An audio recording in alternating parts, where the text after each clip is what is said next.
ইয়াওমা নাদউ কুল্লা উনাসিন বিইমামিহিম।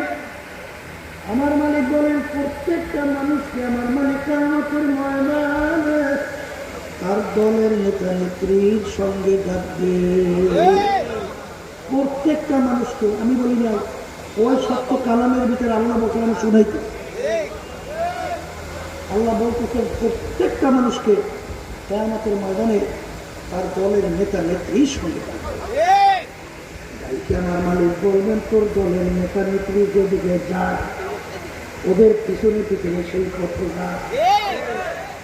এক কথায় তোমার নেতা নেত্রী যেখানে জায়গা আমার আল্লাহ বলেন তোর সেইখানে জায়গা। আমরা রাগ করছি তো না, অর্থ ভুল করছি, অত ভুল করে যায়। আল্লাহ বলছেন আমি শোনাবো না, শোনাবো না, শুনেই নেই। কে মানবে তাতে যাবে কথা ঠিক না রাখে। এই পেরেন নেমাতকে দান করলো, আর কত বড় লোক তার সন্তানদেরকে আমার মালিক প্রতিবন্ধী বানাইছে। কত বড় লোক আমাদের সামনে সন্তান নিয়ে আসে, সন্তানের